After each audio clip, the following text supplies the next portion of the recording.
ओम शांति। 8 जून के बाबा के साकार महावाक्य हैं। बाबा ने कहा, मीठे बच्चे, यह सारे विश्व ईश्वरीय फैमिली है, इसलिए गाते हैं, तुम मात पिता हम बालक तेरे। तुम अभी प्रैक्टिकल में गॉडली फैमिली के बने हो। बाबा ने प्रश्न पूछा, बाप से 21 जन्मों का पूरा वर्षा लेने की सहज विधि कौन सी है? संगम पर शिव बाबा को अपना वारिस बनाओ, तन मन धन से बलिहार जाओ तो 21 जन्मों के लिए पूरा वर्षा प्राप्त होगा। बाबा कहें, जो बच्चे संगम पर अपना पुराना सब कुछ इंश्योर करते हैं, उन्हें मैं रिटर्न में 21 जन्मों तक देता हूँ। गीत है, नयनहीन को राह दिखाओ प्रभु। ओम शांति। बच्चों ने गीत सुना। यह भक्त भगवान को पुकारते हैं। भगवान को पूरा ना जानने के कारण मनुष्य कितने दुखी है। भक्ति मार्ग में कितना माथा मारते रहते हैं। सिर्फ इस जीवन की बात नहीं, जब से भक्ति शुरू हुई है तब से धक्के खाते रहते हैं। भारत में ही देवी देवताओं का राज्य था, जिसको स्वर्ग सचखंड कहा जाता था।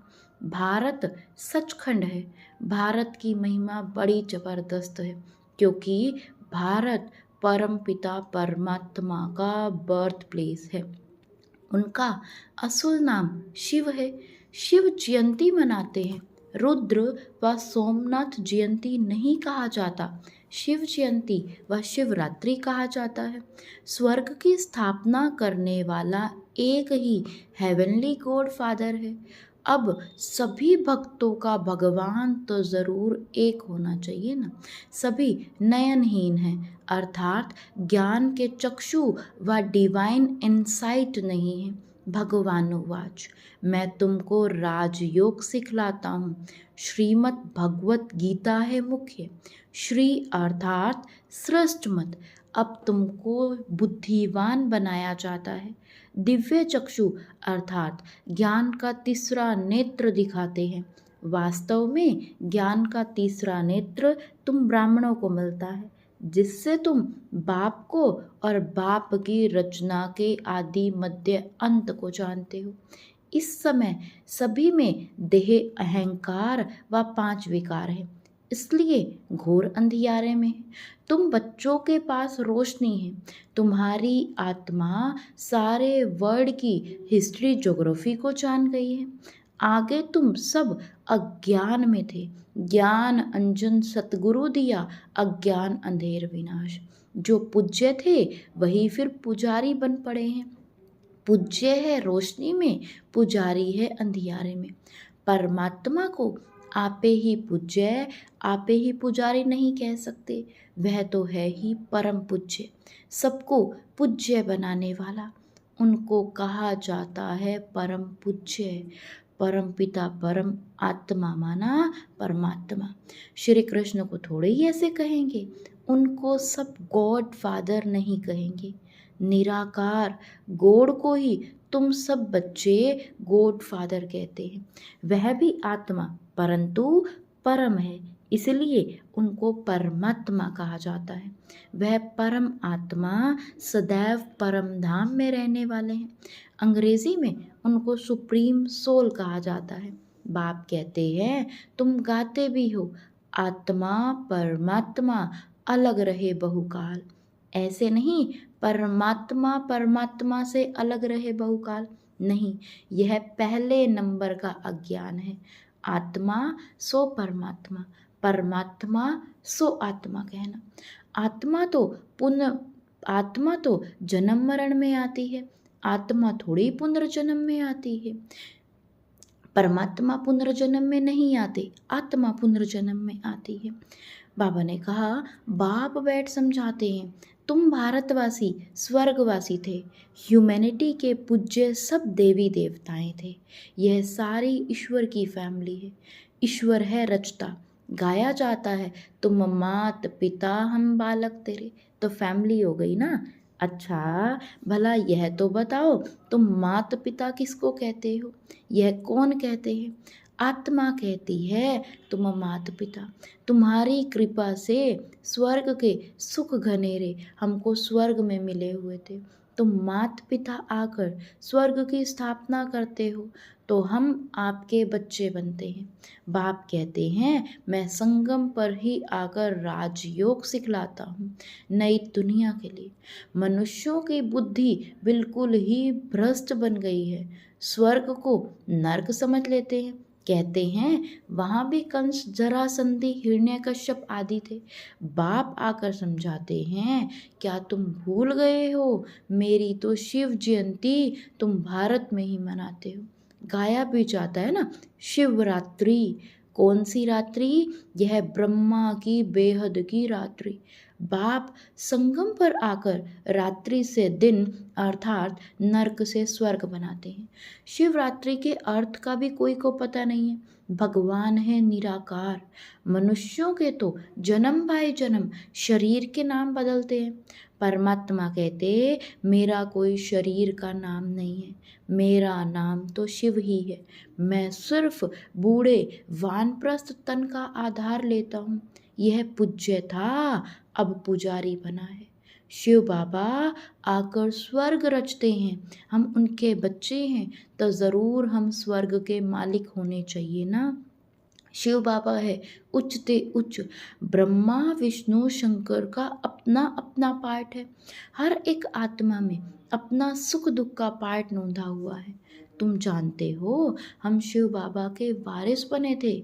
शिव बाबा ने स्वर्गवासी बनाया था, तब उनको सब याद करते हैं। ओ गॉड फादर, रहम करो। साधु भी साधना करते हैं, क्योंकि यहाँ तो दुख है ना, तो मैं निर्वाण धाम जाना चाहते हैं।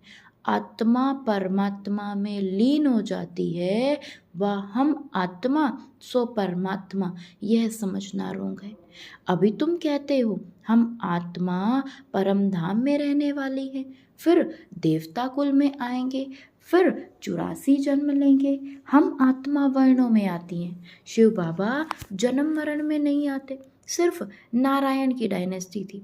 जैसे क्रिश्चियन घराने में Edward the first, second, third चलता है, वैसे वहाँ भी Lakshmi Narayan the first, the second, the third, ऐसे 8 डायनेस्टी चलती हैं, 8 डायनेस्टी चलती हैं।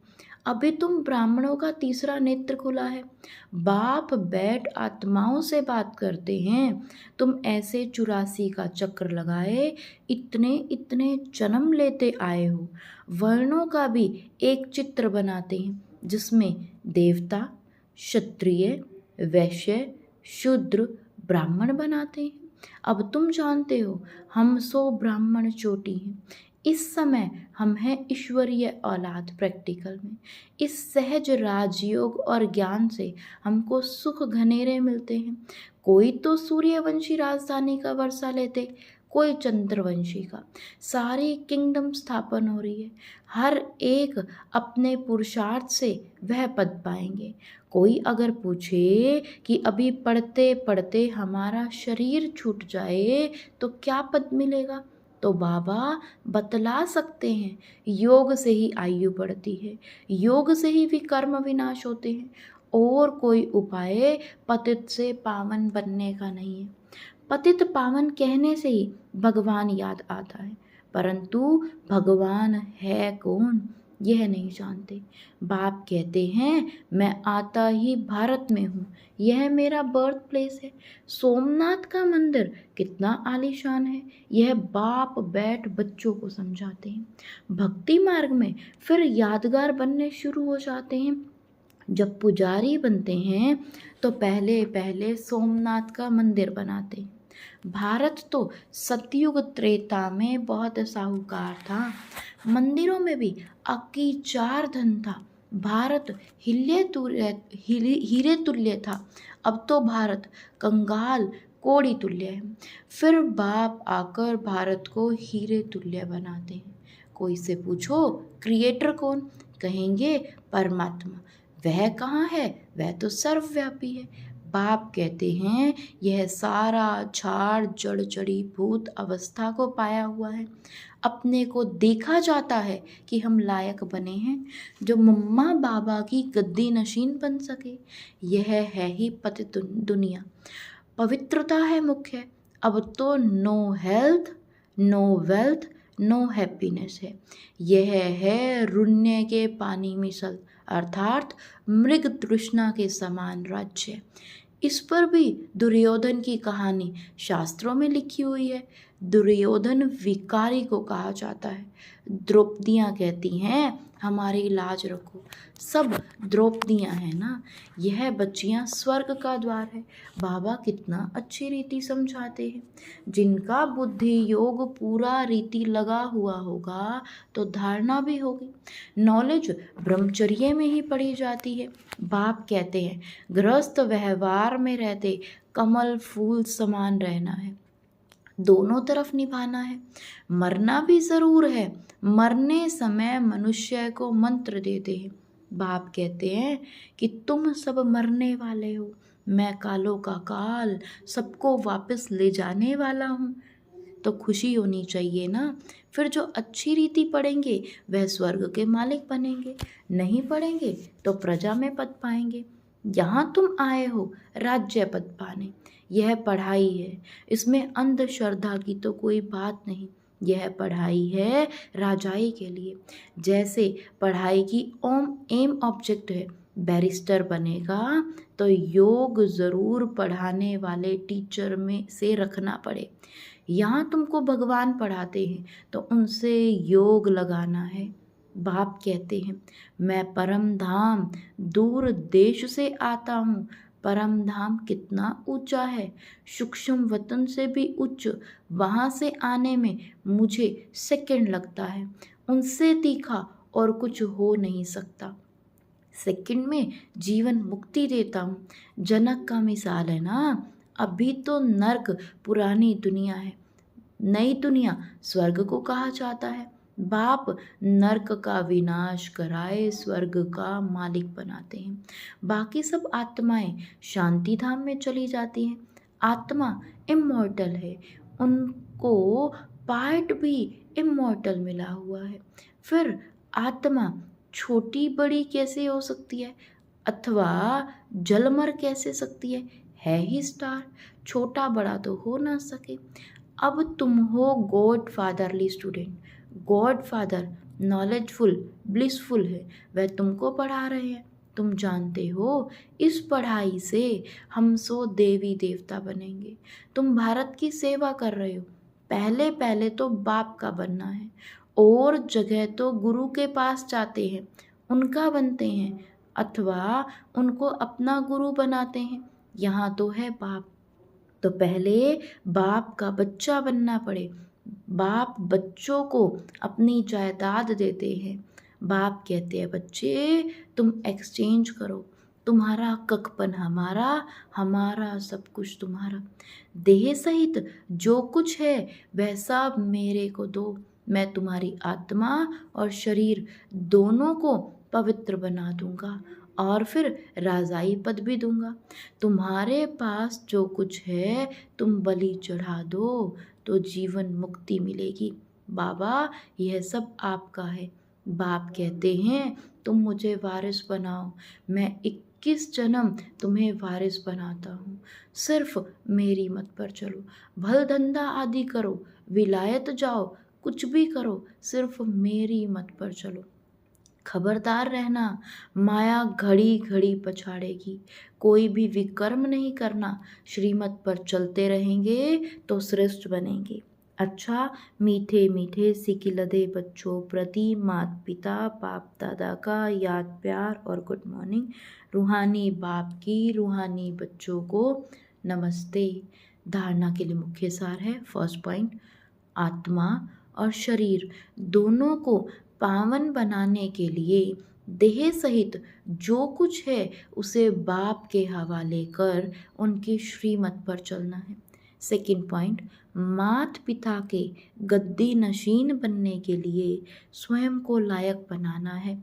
लायक बनने के लिए मुख्य पवित्रता की धारणा करनी है। वरदान दिया बाबा ने आज। संगम युग पर अतीन्द्रिय सुख का अनुभव करने वाले डबल प्राप्ति के अधिकारी भव। संगम युग पर अतीन्द्रिय सुख का अनुभव करने वाले डबल प्राप्ति के अधिकारी भव।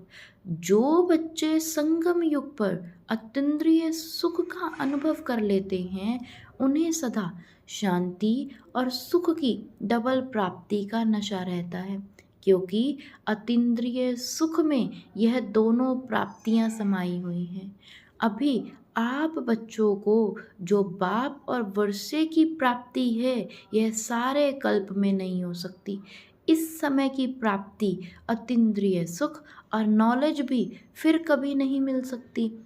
तो इस डबल प्राप्ति के अधिकारी बनो। स्लोगन है, एक दो के संस्कारों को जानते हुए उनसे मिलकर चलना यही उन्नति का साधन है। एक दो के संस्कारों को जानते हुए उनसे मिलकर के चलना यही उन्नति का साधन है।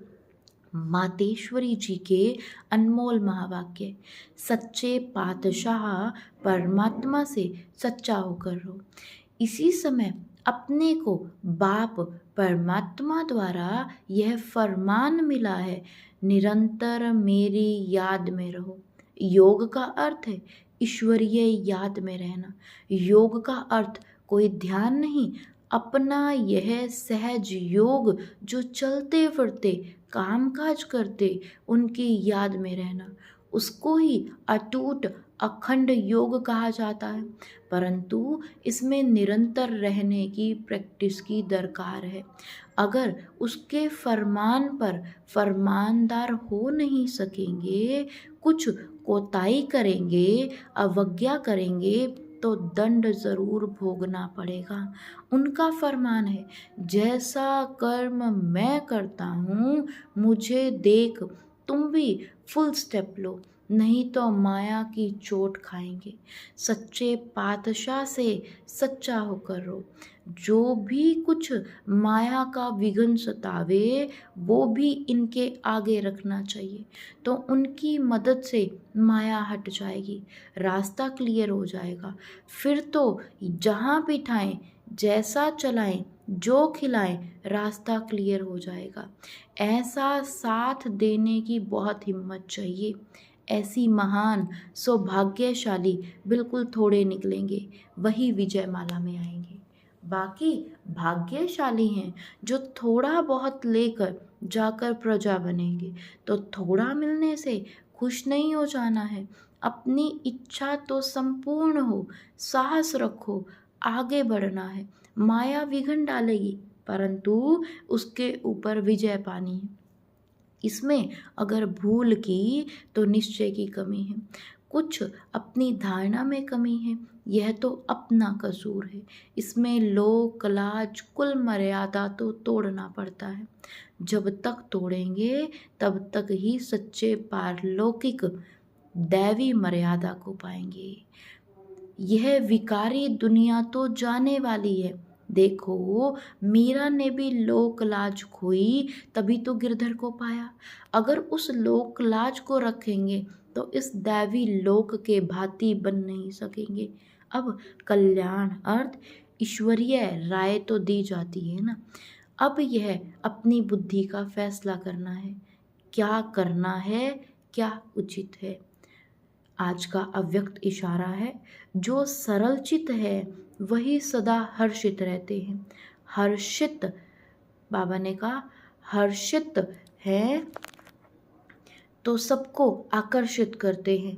हर्षित का अर्थ ही है अतीन्द्रिय सुख में झूमना, ज्ञान का सिमरन करते, अव्यक्त स्थिति का अनुभव करते, अतीन्द्रिय सुख में झूमना, इसको कहा जाता है हर्षित।